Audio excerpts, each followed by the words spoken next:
안녕하세요. 저는 충청북도 충주에서 개인 병원을 운영하면서 저를 쏙 빼닮은 딸아이를 키우고 있어요. 요즘 예능 같은 걸 보면 마취가 풀리는 모습을 웃기게 그려낸 장면들이 많이 보이더라고요. 그 모습을 보니 제 인생을 확 뒤집어 엎어버린 남편과의 사건이 생각나 이렇게 사연을 보내게 되었습니다. 정말 그 수면 마취만 아니더라도 지금쯤 아마 다른 모습으로 살고 있지 않았을까 하는 생각이 드네요. 저는 고향은 충주이지만 대학 때문에 서울에서 공부를 했고 혼자 지내는 어머니가 걱정이 되어 나중에라도 꼭 충주에서 개원을 하고 싶었어요. 그래서 졸업 이후 서울에서 의사로 근무를 하다 나중에는 충주의 병원을 개원까지 하게 되었고요. 남편은 친구의 소개로 만나게 되었고 자상하고 유머러스한 모습에 반해 2년여의 연애 끝에 결혼을 하게 되었습니다. 남편을 소개해준 친구도 같은 충주에 살았기 때문에 친구 남편과 넷이서 자주 만나 여행도 같이 가고 좋은 곳도 같이 다니고 그렇게 즐거운 시간들을 보내곤 했어요. 결혼 준비는 순조롭게 진행이 되었어요. 웃기게도 저희가 젊었었다면 양가에서 반대를 했을 수도 있겠지만 저희 집에서는 제가 시집을 갈 수 있게 되어 좋다고 하며 남편과의 결혼을 허락했고 시댁에서는 의사 며느리가 생긴다며 결혼을 허락했다고 하더군요. 그렇게 늦은 나이에 저희는 불같은 사랑을 했고 결혼한 지 7개월도 안 되어 임신까지 하게 되었어요. 30 후반이라는 나이가 노산이기 때문에 혹시라도 잘못될까봐 항상 조심조심하며 생활을 했고 그런 절 본 남편도 옆에서 지극정성으로 간호해 주었죠. 정말 그때까지는 누구보다도 더 멋지고 듬직한 남편이었습니다. 남편도 친구들보다 늦은 나이에 아이를 갖게 되어 더욱 즐거워 보였고 임신한 기간 내내 너무나 행복했어요. 태어날 아기를 위해 그 좋아하던 담배까지 끊었고요. 그렇게 몇 개월 후 아이를 출산할 날이 다가왔고 커져가는 아이만큼 배에도 살이 트기 시작하더군요. 빨갛게 불러오는 피부가 징그럽기도 했지만 아이를 위한 훈장이라 생각하며 그 시간들을 잘 이겨냈고 결국 저희가 그토록 바라던 딸아이를 품에 안게 되었어요. 남편도 시댁도 친정 식구들도 노사님에도 자연분만을 한 저에게 대견하다며 다독여줬고 저도 이후 제 생활이 평탄하리라 생각을 했습니다. 평생을 공부만 하고 앉아서 진료나 보던 저에게 육아는 완전히 새로운 분야였고 정말 눈코 뜰 새 없이 바쁘고 정신이 하나도 없더라고요. 저는 다행히 모량이 많은 편이라 아이에게 모유 수유를 했었고 그렇기 때문에 아이는 대부분 제가 돌보게 되었죠. 그래도 남편은 집안일을 잘 도와줘서 부부관계에 무리는 없다고 생각을 했습니다. 하지만 누군가가 신혼은 아기가 태어나기 전과 후로 나뉜다는 말을 했는데 그 말이 정확히도 맞더군요. 모든 대화가 아기에 대한 이야기였고 모든 관심이 딸아이가 좋아하는 것들이었죠. 그렇게 10년이 넘는 시간이 흘렀습니다. 어느덧 아이는 초등학교를 다니고 있었고 저와 남편 그리고 친구는 여전히 함께 어울려 놀았어요. 그 사이 바뀐 게 있다면 친구가 이혼을 했다는 점. 친구 지영이는 자신의 잘못으로 인해 그 사이 이혼을 하게 되었어요. 여자라면 하지 말아야 할 잘못을 하고 전 남편에게 이혼을 당하고 말았습니다. 키우던 아이의 양육권까지 전 남편에게 뺏긴 지영이는 힘든 시간을 보냈고 저희 집에 자주 드나들면서 그 힘든 시간들을 이겨냈네요. 나 너네 집에서 이렇게 있으면 우리 아들이 너무 보고 싶어. 우리 아들도 붕어빵 엄청 좋아했거든. 붕어빵 먹을 때면 꼭 꼬리는 데서 나 주곤 했다. 꼬리가 제일 맛있는 부위라고. 에휴, 그러길래 있을 때 잘하지. 왜 그랬어? 내가 그러고 싶어서 그랬냐? 네가 알아? 매일 밖에서 바쁘다고 말하는 남편 옆에서 있는 게 얼마나 힘든지. 돈 없다고 애도 뺏겼어. 그래도 다시 새 인생 찾아야지. 좋은 남자도 지금 찾고 있는 중이야. 능력 좋고 마음 넓은 남자. 내가 무슨 행동을 해도 다 이해해 줄 수 있는 그런 남자 말이야. 야, 너 아직도 정신 못 차렸구나. 이제 정신 좀 차려. 네 나이도 이제 좋을 때 다 지났어 이거사. 그만하고 술이나 먹어. 아, 우리 다음 주에 캠핑 갈 건데 너도 시간 되면 같이 갈래? 캠핑? 그래, 나도 꼽사리 껴도 돼? 마침 할 일도 없는데 그럼 나도 갈게. 고등학교 때부터 친했던 친구였고 친구의 결혼과 출산, 이혼까지 곁에서 지켜봤기 때문에 저도 제 일처럼 마음이 아파서 가족 여행에도 종종 같이 갔어요. 딸아이도 이모 하며 잘 따르면서 지영이를 무척 좋아하기도 했고요. 남편도 거부감 없이 제 말을 잘 따라주었습니다. 그렇게 우리는 셋이서 자주 모이고 틈날 때마다 시간을 보내곤 했죠. 그러던 어느 날이었어요. 남편은 속이 안 좋고 자꾸 배변을 볼 때 피가 조금씩 나온다고 했고 항문의 통증을 자꾸 느낀다고 하더라고요. 그 말을 듣는 순간 조금 불길한 예감이 들기 시작하더군요. 왜냐하면 남편의 나이도 어느덧 50살이 훌쩍 넘어가고 있었거든요. 그래서 전 대충 넘어갈 일이 아니라는 판단을 내렸고 당장 제 병원으로 와서 건강검진도 할 겸 내시경을 해보자고 했죠. 내시경? 뭘 내시경이나 해. 그냥 음식 잘못 먹어서 그럴 거야. 약 먹으면 괜찮을 거야. 이러다 당신 큰 병이라도 생기면 어쩔 거야. 당신 나이도 있고 하니까 혹시 모르니 받아보자. 건강검진에서 암 걸린 사람들 엄청 많아. 그래도 초기에 발견되면 완치율이 높기도 하니까 예방 차원에서 다들 건강검진 받는 거야. 그러니까 이번에는 내 말 좀 따라줘. 알겠어. 그럼 예약하고 시간 알려줘. 받기 싫은데 당신 때문에 받는 거다. 그래, 알았어. 예약 날짜 잡고 연락할 테니까 그렇게 알고 있어. 그렇게 며칠 뒤 남편은 겸사겸사 위 내시경과 대장 내시경 그리고 혈액 검사와 엑스레이 등 건강검진을 진행하게 되었어요. 워낙 병원을 싫어하던 사람이라 병원에 데려온 김에 할 수 있는 건 다 해서 보낼 생각이었죠. 그중에 대장 내시경 검사는 다른 선생님이 해주셨어요. 저는 그동안 혹시라도 남편의 몸에 이상한 게 발견되지 않을까 엄청 마음을 졸이면서 그 시간을 기다렸던 것 같습니다. 그렇게 남편의 내시경이 끝났고 검사를 한 담당 선생님께서 조용히 제게 오더니 용종이 5개 발견됐는데 2개는 제거했는데 3개가 크기가 크고 좀 이상해서 나머지 3개는 조직 검사를 해봐야 될 것 같다고 하더군요. 청천벽력 같은 소리였어요. 하지만 전 그 나머지 3개도 악성 종양이 아닌 양성 종양일 수도 있으니까 일부러 남편에게는 말을 하지 않았어요. 워낙 성격이 예민한 사람이라 이 사실을 말하면 힘들어할 게 뻔했거든요. 그래서 조직 검사 결과를 보고 말을 하기로 했습니다. 그렇게 남편은 내시경이 끝난 뒤 회복실로 옮겨졌어요. 저는 남편에게로 가 손을 잡아주며 별 문제 없을 거라고 말을 해주었고요. 물론 남편은 수면에서 덜 깬 상태였습니다. 여보, 괜찮을 거야. 검사 받느라 수고했어. 내가 당신을 평소에 음식도 잘 챙겨주고 건강관리도 해줬어야 했는데 괜히 의사라는 아내가 남편도 신경 못 써주고 내가 다 미안하다. 이렇게 말을 하며 남편이 마취가 깰 때까지 기다리려고 했습니다. 그런데 그 순간 남편의 입에서 나온 말을 듣고 충격을 받고 말았어요. 여러분도 아실 거예요. TV에 나온 연예인들을 보면 내시경을 받고 난 뒤에 수면 마취에서 깰 때 헛소리 한다고 많이 들어보셨죠? 남편도 혼자 중얼중얼 거리더니 이상한 말을 하기 시작하더라고요. 지영아, 어디야? 밥 먹으러 가자. 지영아, 보고 싶다. 지영아, 이따 일 끝나고 집으로 곧장 갈게.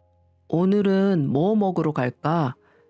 이렇게 연신 친구 지영이의 이름을 부르는 겁니다. 전 이 상황을 어떻게 받아들여야 할지 모를 정도로 머리가 아파오기 시작했어요. 남편에게서 듣게 된 말은 너무 충격적이라 제가 제 귀를 의심할 수밖에 없기도 했고요. 그렇게 내시경을 받은 후 회복실에서 남편이 말해준 그 말들은 제 인생의 반환점이 되었어요. 만약 제가 그날 남편이 마취가 깰 때까지 들어가 보지 않았다면 만약에 남편이 제 병원에서 내시경을 하지 않았다면 제가 평생 모르고 살았을 일인데 한편으로는 다행이다 싶었습니다. 저는 남편을 흔들어 깨웠어요. 곧 어리둥절한 표정으로 여기가 어디냐며 묻는 남편에게 지영이를 왜 그렇게 찾아? 하며 물었고 남편은 당황하며 무슨 소리냐며 저를 이상한 눈으로 쳐다보더라고요. 의사 생활을 하다 보면 마취가 깨어날 때 헛소리를 하는 건 심심치 않게 보는 광경이었지만 내 남편의 헛소리는 그냥 넘겨둘 수 없었어요. 남편은 며칠 뒤 다른 지역에서 일이 있다고 하며 3일이나 되는 시간 동안 출장을 갔습니다. 영업일을 하는 남편은 다른 지역으로 출장을 자주 나갔기 때문에 평소와 같은 일정이었지만 남편의 헛소리를 듣고 난 이후로는 그 말을 그냥 넘길 수 없었어요. 결국 옳은 일이 아닌 건 알지만 저는 지인의 소개로 흥신소라는 곳에 일을 맡기기로 했습니다. 제가 원하는 것은 그 두 사람이 정말 내연관계가 맞는지에 대한 것이었죠. 그리고 일주일 뒤 흥신소 직원은 저에게 여러 장의 사진과 함께 남편이 불륜을 하고 있다는 사실을 알려왔고 흥신소 직원이 보내준 상간녀의 정체를 알고 저는 또 한 번의 충격을 받고 말았습니다. 그 상간녀는 바로 내 친구 지영이가 맞았거든요. 어떻게 이 두 년놈들이 나한테... 그 사진을 보자마자 부들부들 손이 떨리기 시작했습니다. 그리고 그 두 사람이 좋은 시간을 보내는 오피스텔 사진과 호수 번호도 알려주었어요.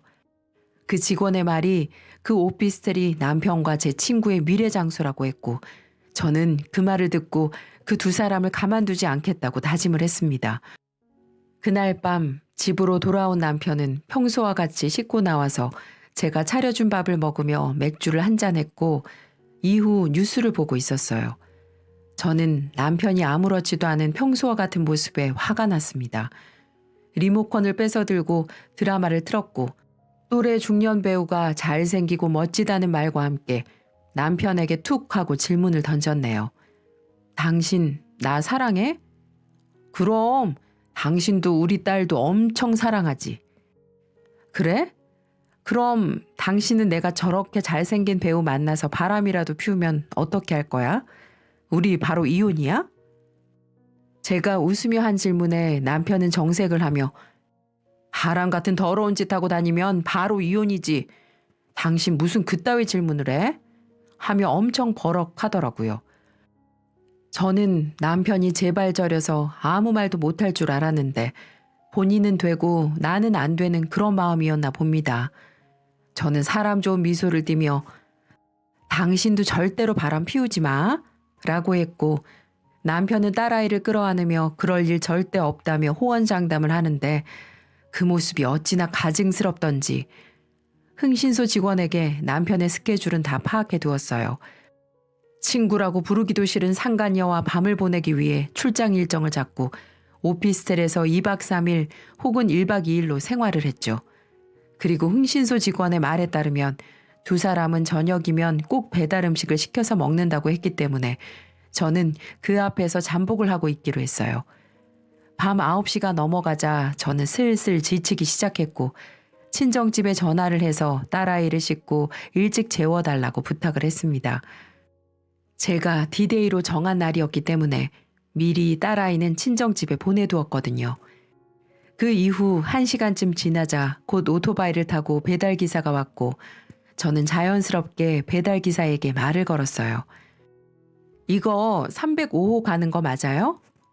네, 누구세요? 아, 저희 남편이 시킨 거예요. 저 주시면 돼요. 아, 네, 맛있게 드세요.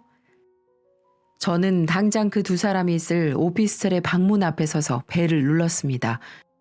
음식이 온 걸 아는지 안에서는 후다닥 하는 소리가 들렸고 곧 문이 열리자마자 음식을 그대로 남편의 면상에 던져버렸습니다. 남편은 저를 보고 어리둥절해 보였고 이내 그 상간녀는 소리를 지르며 화장실로 도망을 갔죠. 야, 너네 뭐하냐 정말? 너희가 인간이야? 자, 설명을 해보라고. 여보, 잠깐만 흥분하지 말고 내 이야기부터 들어. 당신 지금 오해하는 거야. 오해? 너 지금 오해라고 했니? 내가 무슨 오해를 했는지 말해볼래? 이 집에 버젓이 있는 너희 둘 사진, 그리고 초음파 사진, 이거 다 뭔데? 니네 나 몰래 바람피고 임신까지 했니? 뭐 제가 성모 마리아라서 혼자 임신을 했겠어? 나이 50에 임신이 가당키나 하니? 진짜 너네들 사람도 아니다. 어떻게 가장 믿었던 사람들이 내게 이렇게 뒤통수를 칠 수 있어? 여보, 그거 내 애 아니고 전 남편이래. 그러니까 당신이 신경 쓸 거 없어. 이혼하고 안 돼 보여서 내가 도와주고 있는 거야. 당신 내 말 믿지? 이야기하려고 했는데 지영이가 부끄럽다고 차마 당신한테는 이야기 못하겠다고 하더라고. 어디서 개 같은 변명을 해? 내가 바보로 보이냐? 이렇게 증거가 명확한데도 그런 변명을 하고 싶어? 어떤 미친 사람이 이혼한 전 남편과 이혼까지 했는데 갑자기 임신을 했다는 걸 누가 믿어줘? 너희 둘 다 내가 절대로 가만히 안 놔둘 거야. 제가 난동을 부리면서 상간녀의 머리채를 잡으려 했는데 거기서 남편이 저한테 어떻게 한 줄 아세요? 그 자리에서 저를 밀쳐내고 그 상간녀를 끌어안아 보호하더라고요. 남편이 힘으로 밀쳐낸 덕분에 저는 그 자리에서 엉덩방아를 찧어버렸고 남편은 그 상간녀한테 괜찮냐고 하며 달래기 시작했고 상간녀는 저를 향해 울면서 이야기를 시작하더군요. 미안해. 하지만 나 이 사람이랑 진심으로 좋아하고 있어. 너네 애 낳고 나서부터 부부관계 소원해진 지도 오래됐다며. 이제 서로 남자 여자도 아닌데 그냥 나랑 이 사람이라도 잘 지내게 해주면 안 될까? 절대로 너한테는 피해가는 일 없도록 할게. 우리도 나이가 있다 보니 이렇게 임신이 될 거라는 생각도 못 했는데 그래도 이것도 인연인데 애가 무슨 죄야. 와, 너 정말 양심도 없구나. 피해가 없도록? 2년? 웃겨서 말도 안 나오네. 그래, 네 말처럼 애는 죄가 없지. 그 애를 얼굴도 못 들고 다닐 죄인으로 만들고 다니는 네가 죄인이지. 내 뒤에서 둘이 만나고 있으면서 어떻게 그렇게 아무렇지도 않게 나랑 내 딸을 대한 거야? 너무 소름이 돋아. 너 사이코패스 그런 거야? 그래, 너 저 인간이랑 살고 싶은 거지? 지금 그래서 이런 거지? 아니, 꼭 그렇다는 게 아니라 우리도 갑작스러워서 생각할 시간이 필요하다는 거야. 아니야, 저 인간 너 가져. 나 저런 쓰레기 필요도 없으니까. 아참, 그리고 얼마 전에 당신 건강검진 결과 나왔어. 당신 암 걸렸더라. 그것도 대장암. 큰 병원 가서 진료 한번 받아봐. 지영아, 너 바쁘겠다. 애도 낳아야 되고 암 환자도 케어해야 하고 둘 다 돈도 잘 못 벌면서 애는 무슨 돈으로 키우려고 저러는지 모르겠네. 당신 지금 나랑 이혼할 생각 있으니까 이렇게 행동하는 거 맞지? 당신 짐 다 시댁으로 보내둘 테니까 당신이 알아서 전화해도. 알았어? 나는 더 얼굴 붉히기도 싫고 이만 갈게. 뭐? 암이라니 그게 무슨 말이야? 들은 그대로야. 이번에 당신 내 병원에서 건강검진 받았잖아. 근데 그때 거기에서 용종 3개가 발견돼서 혹시 몰라 조직 검사했는데 악성 종양이래. 당신한테 말 안 한 거는 양성 종양일 수도 있으니까 괜한 걱정 당신한테 스트레스 주고 싶지 않아 말을 안 했던 거였고 그런데 검사 결과 당신 암이래. 바로 대장암 2기라고. 무슨 말인 줄 알아? 당신은 암 중에서도 가장 위험한 대장암이라고. 처음에 그 소리 듣고 당신 잘못될까 봐 한참을 울었었는데 이제는 하늘에 감사해야겠네. 참, 그러길래 평소에 병원 안 가고 버틸 때부터 알아봤지. 아참, 우리 딸이나 네 뱃속에 있는 아이나 저 인간 자식이니까 둘 다 유전은 조심해서 살아야겠다. 혹시 알아? 너 나중에 나이 들었을 때 네 자식도 똑같이 대장암이라도 걸릴지. 나야 뭐 혼자 벌어서 애 하나 키우는 거 일도 아니지만 너처럼 일도 안 하는 애랑 저 인간이랑 잘 할지 모르겠네. 몸이 재산인 사람은 몸 다치면 한순간에 끝이잖아. 아무튼 난 갈 테니까 몸조리 잘하고. 제가 문을 닫고 나올 때 본 모습은 남편이 주저앉는 상간녀를 다독이는 모습이었어요. 개뿔, 누가 누굴 위로하고 있는 건지 정말 꼴사납다는 생각을 했고 저는 다음 날 바로 변호사 사무실로 가서 이혼 상담을 시작했습니다.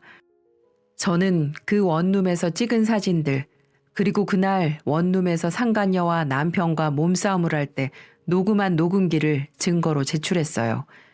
이런 것들은 증거로 채택이 안 될 수도 있지만 어느 정도 참고는 해준다고 했기에 냈습니다. 그리고 본격적인 이혼 소송이 시작되기도 전에 시댁에서 전화가 왔고 시모는 저에게 믿을 수 없다는 듯이 전화가 왔습니다. 여보세요? 예, 남자가 살다 보면 그럴 수도 있지. 너무하는 거 아니니? 우리가 널 얼마나 가족처럼 예뻐했는데 신랑을 하루아침에 쫓아내는 법이 어딨어. 어머님, 이제 저 말고 새 며느리랑 새 손주 예뻐하세요. 어머님이 아무리 저한테 잘해주셨다고 해도 제가 결혼한 사람은 저희 남편이에요. 그리고 사람이 사람 도리를 못하는데 그게 인간이에요? 저는 남편을 내쫓은 게 아니라 우리 집에 있는 재활용도 안 되는 쓰레기를 버린 거니까 남편 편 들 생각은 마세요. 우리 아들 암이라며. 암인 거 알고도 이렇게 버리는 게 말이 되냐? 너 사실 내 아들이 암 환자라서 이혼하는 거 아니냐고. 네가 사근사근하게 애교 있게 했으면 걔가 바람 같은 걸 피웠겠어. 너도 잘못한 게 있으니 이만하고 용서해 줘라. 정말 왜 이렇게 다들 말귀를 못 알아듣는지 모르겠네요. 그 상간녀가 지금 임신 몇 개월인 줄 아세요? 건강검진은 불과 한 달 전에 한 거고요. 망상 그만하시고 앞으로 전화하지 마세요. 다음번에 전화하면 더 이상 시어머니 대접도 못 해드려요. 저는 매섭게 전화를 끊었고 이혼 소송을 진행하고 있었습니다. 사실 변호사를 고용해서 이혼을 진행하다 보니 제가 할 것도 없었어요. 다만 양육권 소송도 진행을 해야 하다 보니 아이에게 미안한 마음이 들 뿐이었죠. 그리고 그때 남편은 저에게 찾아와서는 한 번 더 말도 안 되는 미친 소리를 하기 시작했는데 그 말을 듣고서 최대한 이 이혼을 깔끔하고 성공적으로 해야겠다 이렇게 다짐하는 계기가 되었죠. 여보, 내가 정말 다 미안해. 지영이가 자꾸 날 홀리는 바람에 이성을 잃고 실수를 하게 됐어. 정말 몇 번만 만나고 헤어지려고 했어. 근데 지영이가 임신이 돼버렸다고 하니까 남자로서 책임을 져야 될 것 같고 그래서 나도 너무 힘들었다고. 나 그동안 당신하고 딸 보면서 열심히 살았잖아.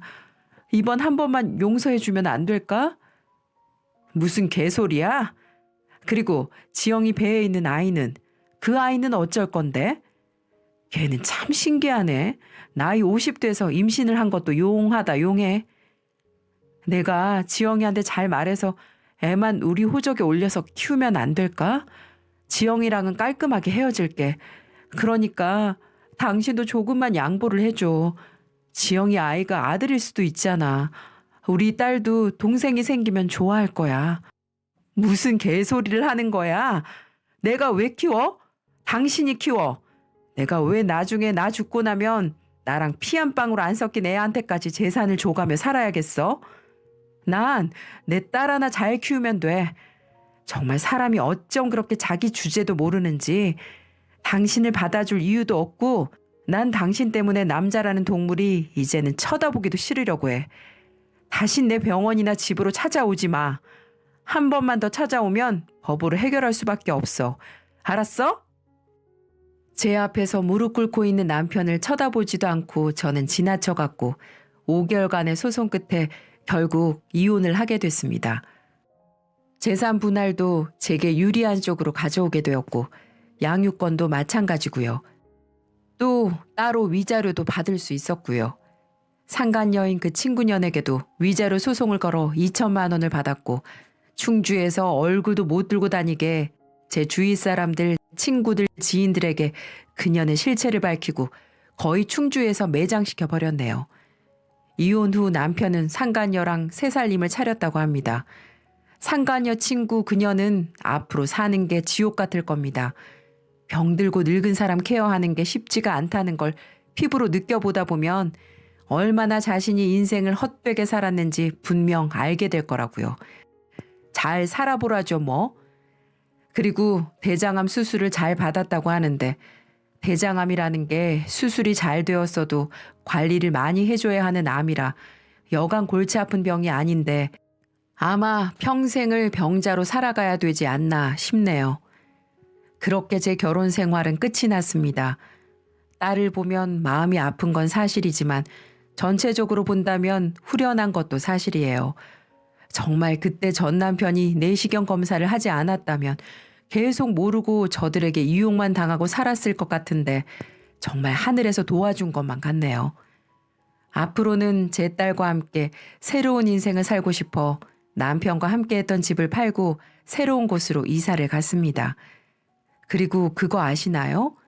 10년이나 키운 딸을 양육권과 친권을 다 제게 주면서 앞으로 안 보고 살겠다고 하더군요. 참나, 그게 아빠가 할 소리인가요? 그래서 제가 한마디 해줬어요. 그래, 내가 원하는 바야. 그 대신 양육비 법원에서 70만 원씩 보내라고 판결 난 거 당신도 알지?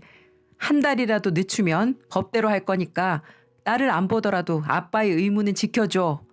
라고 말이죠. 그 약속을 4개월째 지키지 않고 있습니다.